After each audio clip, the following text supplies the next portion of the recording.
আসসালামু আলাইকুম রহমতুল্লাহ। আশা করি সবাই ভালো আছেন।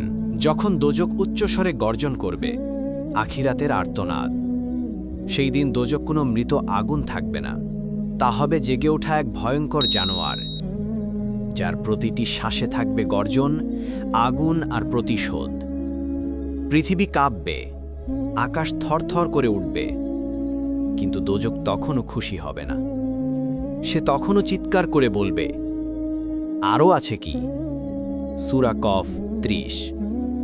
এ যেন তৃষ্ণার্ত এক জানোয়ার, যাকে লক্ষ বছর আগুন খাইয়ে রাখা হয়েছে। এখন সে চাইছে মানুষের হার। আল্লাহ বলেন, যেদিন আমরা জাহান্নামের দিকে বলবো, তুমি কি পূর্ণ হলে? সে বলবে, আরও আছে কি? সূরা কফ ৩০।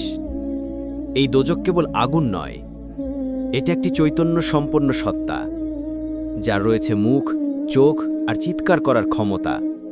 তুমি কল্পনা করতে পারো, একটি আগুন যার মুখ আছে, যার ডাকে ফেরেশতারাও পর্যন্ত কাঁপে, যার শ্বাসের শব্দে আকাশ ফেটে পড়তে চায়। আবু হুরাইরা রাদিয়াল্লাহু আনহু বলেন, রাসূল সাল্লাল্লাহু আলাইহি ওয়াসাল্লাম বলেছেন, দোজখ বছরে ২ বার শ্বাস নেয়। এর একটি শ্বাস শীতের কঠোরতা সৃষ্টি করে, অন্যটি গ্রীষ্মের তাপমাত্রা। সহিহ বুখারী ৫৩৭। যে আগুনের নিঃশ্বাসী পৃথিবীতে শীত গ্রীষ্ম তৈরি করে, তাহলে সেই আগুনের পূর্ণরূপ কেমন হবে? সেদিন এই দোজখের দিকে টেনে নিয়ে যাওয়া হবে। ৭০,০০০ রশি দিয়ে টানা হবে দোজখকে। প্রতি রশিতে থাকবে ৭০,০০০ ফেরেশতা।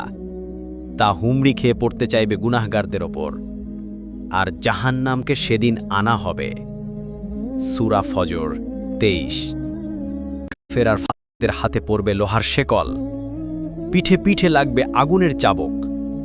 আল্লাহ প্রশ্ন করবেন, ওরা কি তোমার কাছে সতর্ককারী যায়নি?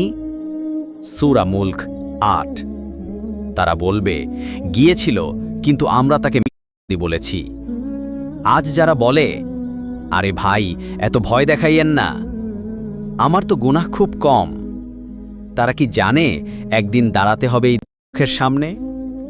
একটানা ১০০০ বছর পোড়ার পরেও তাদের চামড়া আবার গজাবে, আবার পোড়ানো হবে, বারবার বারবার বারবার। কি অপরাধে?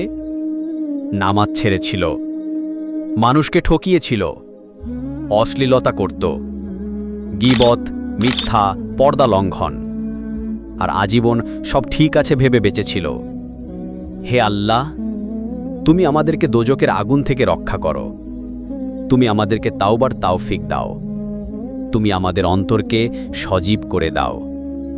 আমিন। ফি আমানিল্লাহ। আসসালামু আলাইকুম ওয়া রাহমাতুল্লাহ।